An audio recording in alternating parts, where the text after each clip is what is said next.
this corner, we have the undisputed marketing mentor champ, Corey Disson. He has been on shows, live streams, podcasts, live events. He has knocked out all kind of challenges like being motivated. He's knocked out how you can grow your business and what keeps you stuck. He has thrown blows with some of the biggest heavyweights out there and still unscathed. Corey, welcome to the show. Well, I don't know about unscathed. I got a couple scars I can prove it, but thanks for having me, Jeff. What fun, man. I can't wait to get in the ring with you. Oh, wow. This is going to be great. Now, I've seen your shows and I've seen some of the things you've done, and you have kept people pumped up. I mean, and it's hard when you're talking about marketing. Sometimes you can get very dry in the marketing game, but you keep people motivated, pumped up, ready to get their day started. I mean, you know, your discipline show on Mondays, get people ready for the week. You know, how do you do what you do? Well, man, you know, do we have enough time for me to answer that question? Number one, but you know, what I'll tell you is the way I approach marketing and running a business, I'd like to think is sort of a niche and a little bit different. And that even though I'm aware and I know a lot of the nuts and bolts and the X's and O's, I try not to get into the weeds with that stuff. We talk about it. You need it. There are certain, you know, mechanics you need when you do your marketing.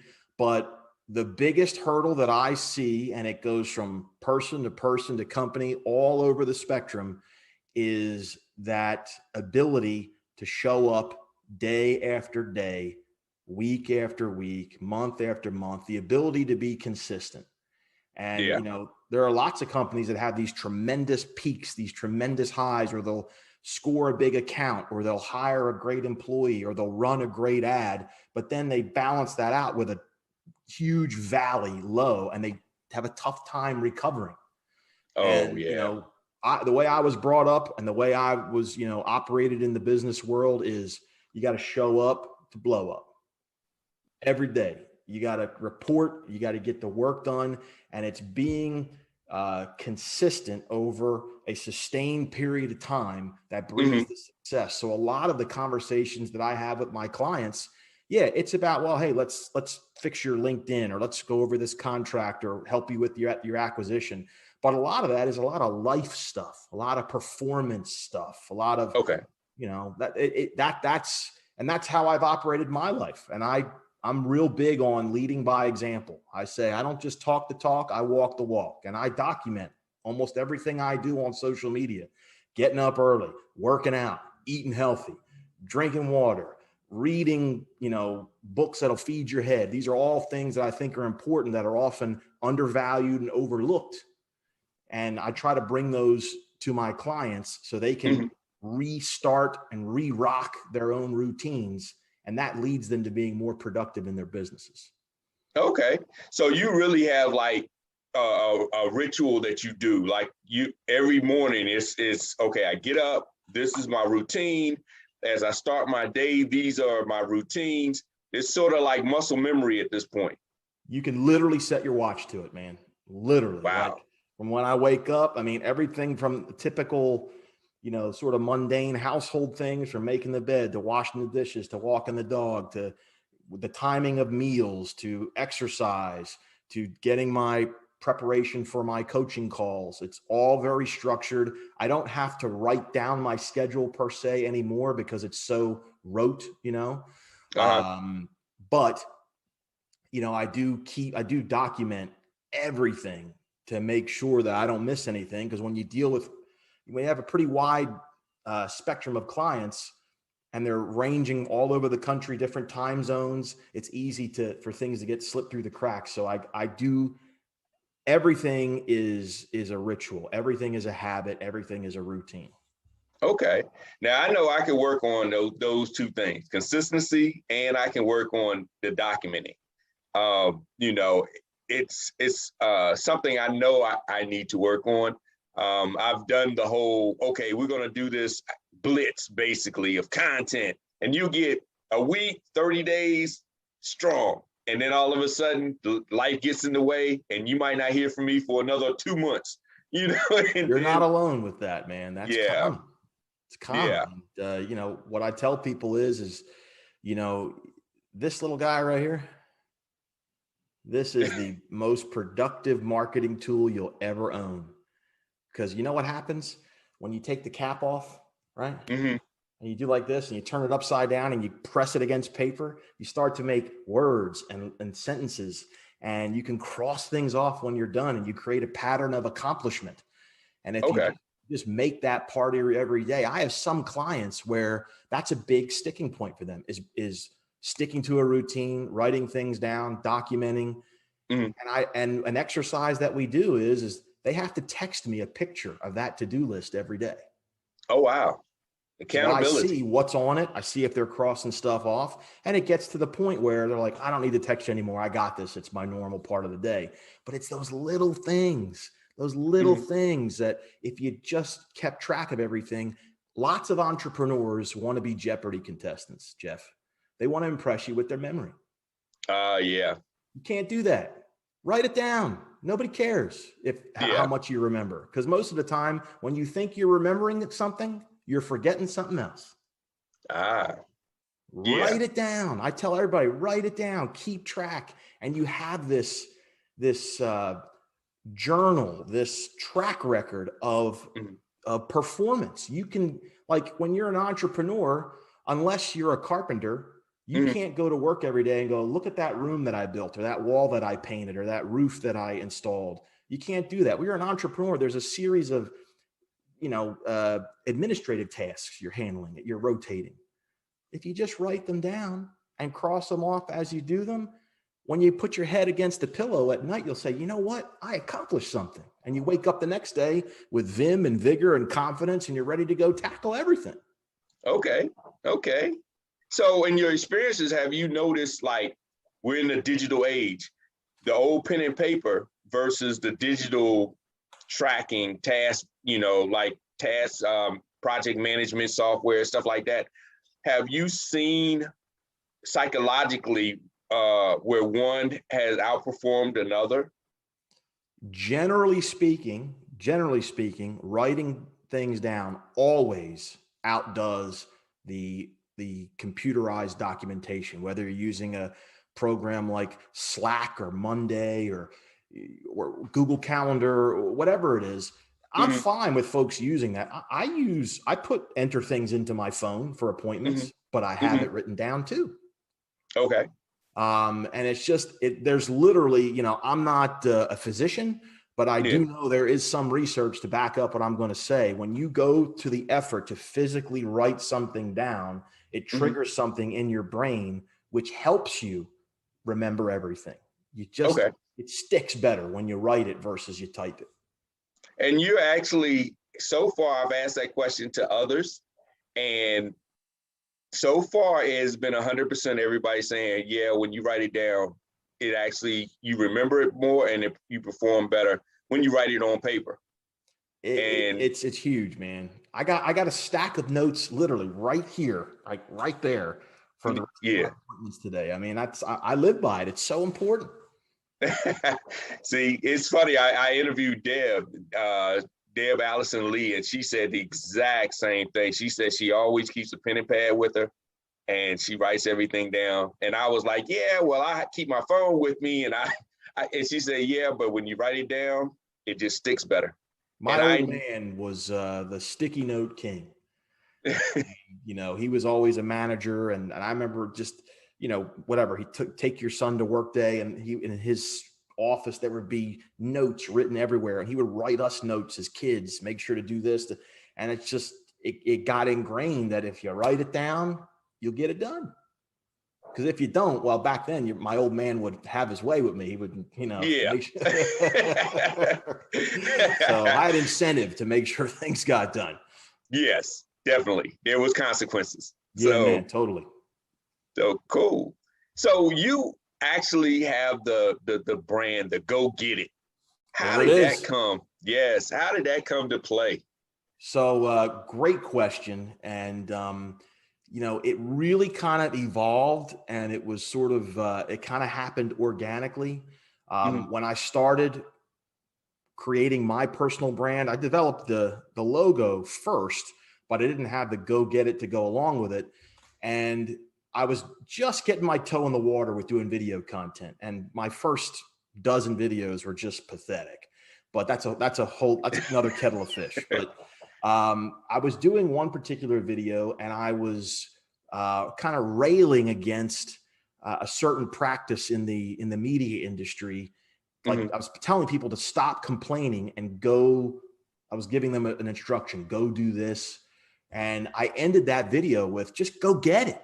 And then when I watched it, I was like, that's interesting. And then what really sealed the deal for me was I was watching a video from Sylvester Stallone. Now, go figure, I'm a huge Rocky fan, okay?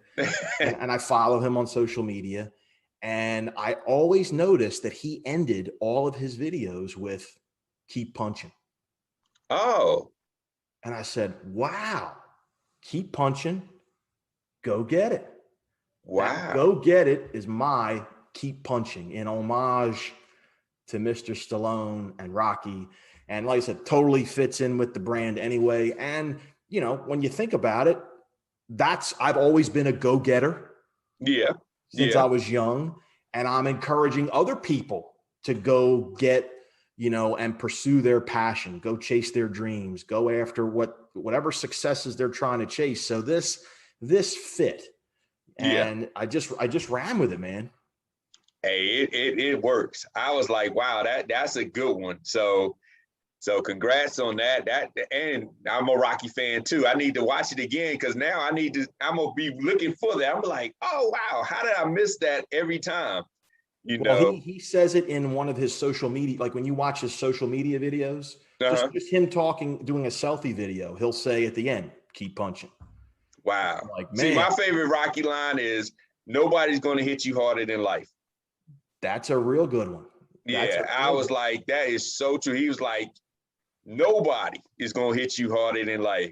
You need to get on up. I'm a big fan of Mickey saying, I don't hear no bell. Get up. You know, that resonates with me for all sorts of reasons. But and that was the impression of Mickey was free. I'm just telling you. Hey, Mickey was the man. You know buddy. That. Yeah, definitely. That was a great series. And I know, you know, a lot of people saw it for the entertainment, but it had a lot of good life lessons within the series. And I'm really glad that they graduated that into the Creed series. Yeah. I'm a total Rocky nerd. I mean, you want me to stop flipping channels on the TV? Let me land on Rocky on TNT. Even with commercials, I'll watch it. It's fun. Yeah. And even when he's teaching his son, you know, when his son gets older, there was a lot of good proverbs and life lessons in that series, how he was trying to mentor his son beyond just boxing and beyond all that. He was trying to mentor him. And, you know, you mentor more than just, I would say, coach and consult. You actually take the mentor approach when you're working with your clients. Absolutely. You know, how does that, you know, how do you develop, I guess you would say, a mentoring approach or a mentoring attitude, and then also becoming a mentee? How do you do that? You know, especially in the world where everybody's perfect. We're all just so great. We don't need any advice. We don't need any help. I'm a self-made man, you know. I mean, how do you approach that? Because mentorship is very, very important. So, yeah, there's two things to unpack there. I'll first talk about and answer your question about how I kind of got involved with mentorship. Mm-hmm. That's something I've been involved with for many years before I put a name and a brand on it. You know, when in my former life, when I was running a national production studio, I started an internship program. And because I got my start because somebody gave me a shot as an intern, and it's very important. I learned you got to pay it forward. You know, you got to pay it forward. And I started an internship program. And, you know, when I started the internship program, I was in my early to mid 20s. So I was still the cool kind of manager. Right. But then you fast forward as you're approaching 50, then I'm the old, you know, the old dog. And you start to see how different the point of view is from a young, wide-eyed person entering the workforce than someone who's been in it and a grizzled veteran. And Yeah. you want to be able to show them the ropes and help them avoid the mistakes you made and the landmines you stepped on. So I spent, whether it was running the internship program or even managing, dozens of employees, I spent less of my time sort of teaching how to perform their job and Okay. more time on how to be a professional. Okay. That's a big difference. I mean, it's, things that you and I might take for granted, whether it's, if you're, early, you're on time, you're late, or communicating effectively with a phone call, or how you write an email, all those sort of basic professional 101s. Most folks, not everybody subscribes to that. Yeah. Oh, yeah. And, I spent a lot of time either teaching people how to pull on the same side of the rope or helping them get unstuck if they're in a jam because they weren't productive and they were bringing the entire team down. Okay. And that came with, I was an athlete, in my younger days, and I was a personal trainer. I owned a gym. So I was very much in that, go get 'em Tiger space anyway. Okay. And it was just part of my fiber, part of my personality. So, I mean, now I just take it and now I'm able to charge for it, which is great because there is a need for that. And I'll tell you, as far as, the ability to be coached, to be mentored. I mean, look, man, to just talk about boxing, Muhammad Ali had a trainer. He went into the corner to see Angelo Dundee, right? He needed you need that mirror. You need that objectivity. Professional athletes, Derek Jeter goes into the dugout and he would see Joe Torre, for example. I don't know if you're a Yankee fan. I'm not really, but I'm just using a big name for that example. So, it pays to have someone objective to be able to assess your performance and help you grow it. I have a coach. Okay. And I've worked with a guy for almost 3 years now, and we have a great rhythm. And, he has learned, kind of my language and I his. Okay. And I know, and he's been through what I've been through. He's like me on steroids. He's huge. Okay. And, so I'm taking some pages out of his book too. He's teaching me to become a better coach. And you just got to be open-minded to that. And proof's in the pudding. My business has grown year to year the past few years. And I'd like to think that guy has had something to do with it, but I listened to him. I didn't just hear him. I listened to him. Okay. That's huge right there, because it's very hard especially when you know the words, you know the dance, you know the moves. So it's like, okay, so this is this, and it's pretty much a cliche, a quote, and you're like, hey, I've heard that before. I know, do this. I know, like for instance, you said you're a personal trainer. I remember when I had a personal trainer, and we would go in and I'll be like, all right, I know we're going to do some burpees. We're going to do some, but it was just, I wasn't there the way I should have been there. I would do the movements, but there's more than just the movements to make it work. And until I broke that barrier to say, mentally, I need to be there. Mentally, I need to do more than just the physical movements in order to make this work. That's when I started seeing better results. And so even in this, I mean, let's go back to what you were saying with documentations. Okay, I'm gonna write some stuff down. Okay, I'm gonna just do it because Corey's gonna ask me. Let me write some stuff down. Okay, wash dishes, scratch. See, Corey, I did something. I washed dishes. You're like, okay, you're just doing it just to be doing it. But you gotta believe it. You yeah. gotta believe in it, and you gotta. That's all plays into being coachable, and taking your hands off the wheel a little bit. And I run into this frequently with clients who will jump on, and they quickly figure out that, wait a minute, this guy's going to push me out of my comfort zone. He's going to ask me to do something I'm not used to doing, and then all of a sudden, the person being coached is the expert, not the coach. Oh, okay. what I Wow. mean is like, and I say that sort of sarcastically, like, Mm-hmm. and you have to push through that, and you have to sort of earn that trust that that client can take their hands off the wheel and allow you to steer the ship. Okay. And I tell clients all the time, what clients fail to remember in the ones that we butt heads a little bit, or we have to get them, pulling on the same side of the rope, is that I remind them, I've seen this movie hundreds of times before. Okay. This isn't Yeah. the first time I've dealt with a client, or with a client that thinks they know how to do it. And I remind them, sometimes in a very polite way, other times in a little more candid way, that why'd you reach out to me in the first place? The way you did it didn't work the first time. And Yeah. I try to remind folks that I'm your teammate. I'm your Okay. teammate. I want to see you win. And it may Yeah. not be neat and clean the whole time how we get there. We might have to get in the mud. It might get messy. Feelings might get hurt a little bit.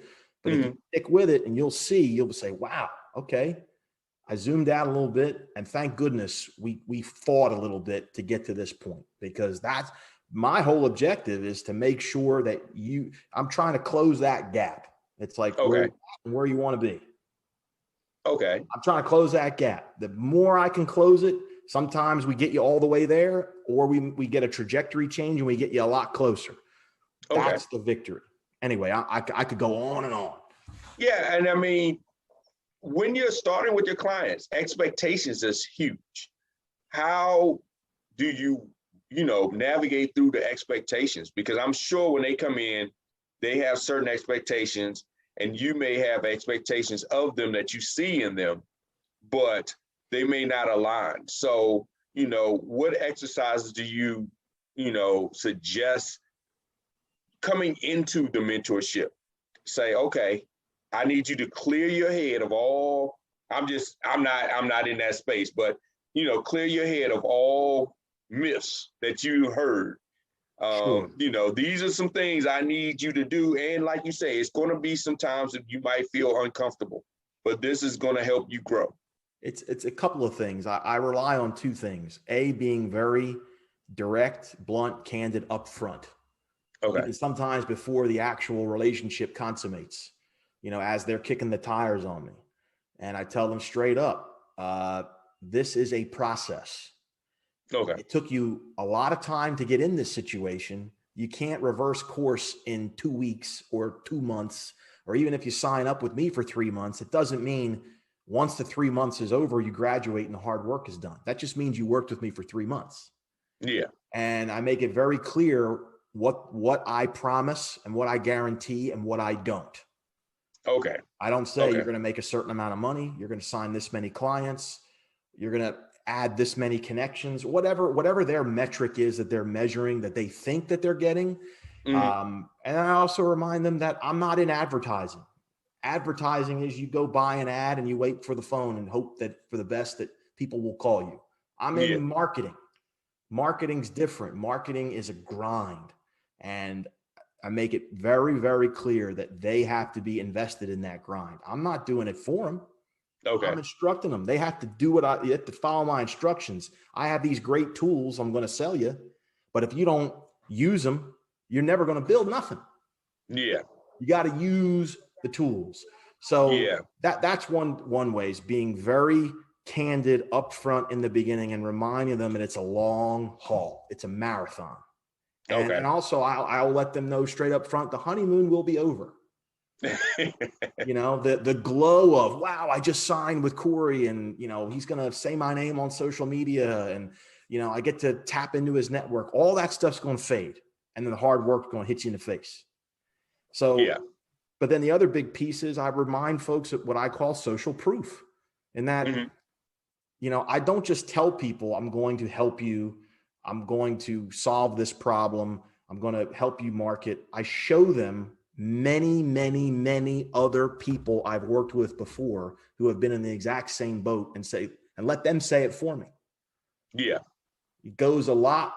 So I redirect them, because folks are constantly trying to compare themselves to other people. Yeah. And if they can see, well, okay, I did what Corey said, then this worked. It's not just me saying, trust me. Because as soon as someone says, trust me, what's the first thing you do? Don't trust them. You don't trust them, man. Yeah. It's like, trust me, I never lie to you. Yeah. I'm that's always what a honest, liar would right? say. Yeah. That's what a liar would say. Yeah. That's so true. Yeah. So, wow. Yeah. So that's that, and that's very important that you have that upfront, that expectation, that trust. Just like in training in sports, most athletes don't particularly like their coach when it comes to training, but they appreciate them. And then after the championship, then they love their coach. But I'm during living proof practice, of that, man. Living proof. Two men, and I don't mind saying this, I'm very proud of this actually, that two men that I still communicate with are my two high school baseball coaches, because they made such a huge impact on me, and they ran me through the ringer, man. I mean, they whipped my young butt, all sorts of ways, literally and figuratively. And at the time, I didn't quite understand, why you picking on me, kind of. Yeah. But, I love those guys. And, there's a lot of them inside of me. Yeah. Like they made an impact, and I want to try to give those gifts to my clients and my network and my tribe, because what they said and what they did and what they demanded made such a huge impact on my life. Yeah. Yeah. And that's very important. Giving back is very important. Like you say, paying it forward.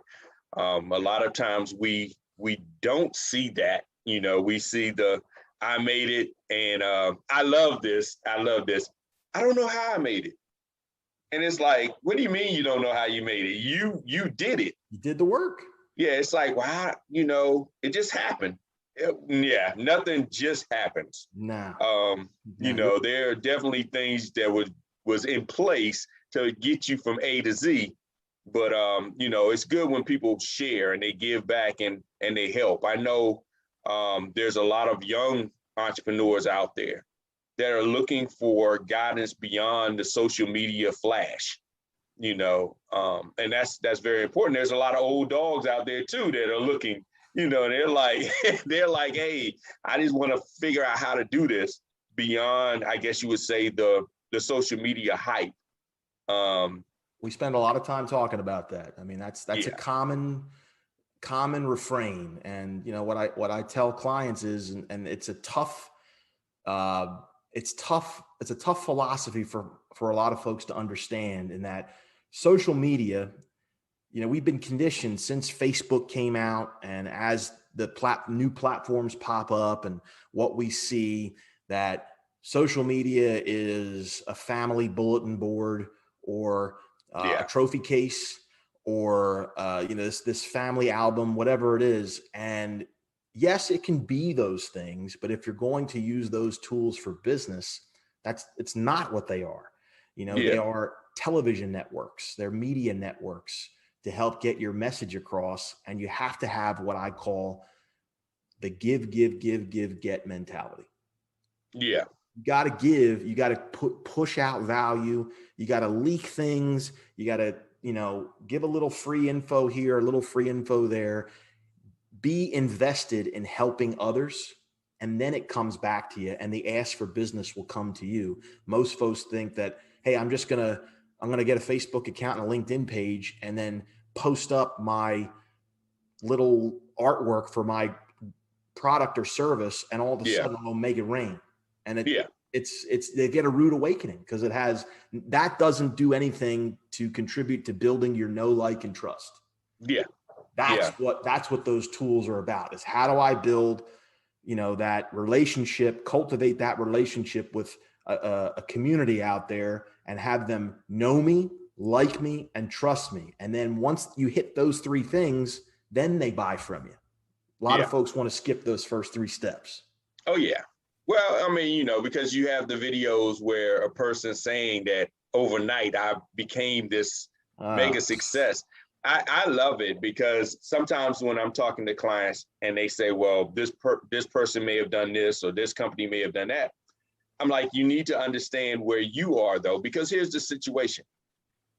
Prime example. If somebody comes and puts a stack of money on a table and says, I just made this with my digital product or my product that's e-commerce based, and they have a stack of money sitting on the table, first of all, be logical, because people don't pay with cash on those type of businesses. So they would have had to go to their bank, withdraw money, stack it up, put it on a table, because nobody's hand-to-hand transaction with Not cash. anymore, no. So that is a red flag to say this might not be honest. This might be fake, because that's not how it works. And then the second one, that always excites me is they compare to larger companies. Yeah. And they're like, well, Amazon's doing it this way. I call it chasing Amazon. I'm like, do you understand? Amazon's in a different bracket. First of all, Amazon has shareholders. They have use or lose corporate money for their marketing budget. They have an unlimited budget. They can literally go without a sale for a year and still be okay. You can't compare to that if you're working on a different model. And I've even seen some corporate big companies chase Amazon and say, well, we want to do it like Amazon does. And I'm like, you're a different business model. It's a total different business model, and if you're not shipping door to door and had a basic distribution network that's at every single corner, you can't compete with them. No way. It's a behemoth. Yeah. What I tell business owners, whether they're a solopreneur or they have a small mom and pop shop or they oversee a large establishment, is when is the last time you bought something from someone you didn't like, know, or trust? Yeah. When's the last time that happened? And if you expect someone to spend money with you, you better build those things up with them, because it's like entrepreneurs are their own worst enemy, unfortunately, because they think that their service or their product or their craft is so good, so unique, that why wouldn't you buy it? Are you kidding me? This is the greatest widget ever invented. And look, hats off to them for being confident and believing in their product. But a big thing that big hurdle to try to get entrepreneurs to clear is nobody cares. Yeah. Nobody cares like you do. Get them to like you, get them to trust you, get them to have a relationship with you, and they'll buy whatever you have. It doesn't matter. They'll buy it because it's from you. Yeah. And I spend a lot of time. We work on that a lot with my clients, because they're very either creative or artistic, and they have this craft that they're really good at, and they just can't get past, they say it's the creative brain, I guess, the creative versus they can't get past, well, this is the coolest looking, best sounding, best performing, whatever it is. Why wouldn't you buy it? Well, you don't know your customer. You're not communicating to them. And that's it, really. They get to know you, but you get to know them. You get to understand them, and that helps you to build a relationship. Because a lot of times when you're selling your features, you're like, oh, well, this is, okay, I'm a car enthusiast. So this is a BMW. It has auto drive. It has this. But really the core of a BMW is not the features inside the car. It's the status symbol. It's the heads that turn when you drive by. That's all that matters. That's why people buy cars that are like, we always tease this. I say the Maseratis and Range Rovers. Everybody knows they are a reliability nightmare. They are. But why do people still want to buy them? Because they are a status symbol. They look great. They are amazing looking cars. And when they work, they ride great, but they're always in the shop. And so why would a person invest in something that they know is going to break down on them? Because when I drive by, people are going to turn and be, ooh. Yeah. Look how cool he is. Look what he's got. He must make a lot of money. Yeah, that's what they're buying. They're not buying the car. They're buying the attention that the car gets them. And so as you start to get to know your customer, you start to figure out it's not about your features, it's about that underlying thing that you're selling them, that they want, that they know that you can provide them. Yep. That's the reason why I have a business, quite honestly. I mean, because there are, I guarantee you, you know a ton more about the marketing nuts and bolts than I do. And there's a long list. I'm not the best marketer in the world. I'm pretty good. I do what I do pretty good. But people want it delivered from me because I have my packaging is different. You know, that's why there's 10 brands of soda. There's 10 brands of potato chips. People they like that Doritos bag. It's pretty sexy. I'm getting that one, man. Yeah. But, you know, and I'm okay with that. I never tell anybody I'm the best marketing coach or the best mentor or whatever. I learned that a long time ago. Nobody wants to hear that. Everybody thinks they're the best. Yeah. You know, so I try not to get caught up in that. Yeah. Well, that helps. And building relationships is really the name of the game in business. Totally. You know, it has to be like what we used to say in corporate, good fits. Yeah. Styles make fights. Yeah. Right? Exactly. Got to keep with the boxing analogies, man. Oh, yeah. Oh, yeah. Well, Corey, thank you so much for being on the show and spending some time. Everyone, if you are looking for a mentor, a coach, somebody to help you get there, go get it. Go get it. Reach out to Corey, and you know, you can find him at his website. How you spell his name is Corey, is CoreyDissin.com. Correct. So you can go find him there. He has also his live streams that you can check out. He has disciplines that's on Mondays, help you get your week started. Yes, sir. So jump on LinkedIn, find it, watch it, get motivated for the week. And then he also has another interesting live stream, Ringside. Yeah. Where he gets others in the ring and asks them the hard questions. We're going to have to get you ringside soon, Jeff, because you're going to be a good interview, man. I'm ready. I'll get my mouthpiece and I'll be ready. Yeah, let's go, man. Got to get you breaking a sweat. We'll have a good time there, man. Oh, yeah. Oh, yeah. Well, thank you very, very much. Sincerely, I got 1% better today because of you. I appreciate that. And, you know, I will share the heck out of this for you. And obviously reach out to me if there's anything else I can do to help you or anyone in your network. I appreciate it, Corey. And I thank you for being on and sharing.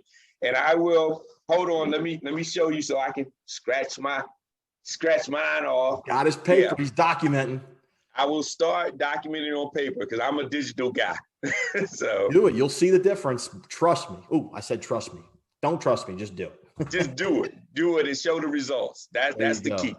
Jeff, thanks, brother. Cool. Well, everybody, thanks for coming on. And once again, I hope you the best of success with your business and look forward to seeing you on the next marketing strategy session.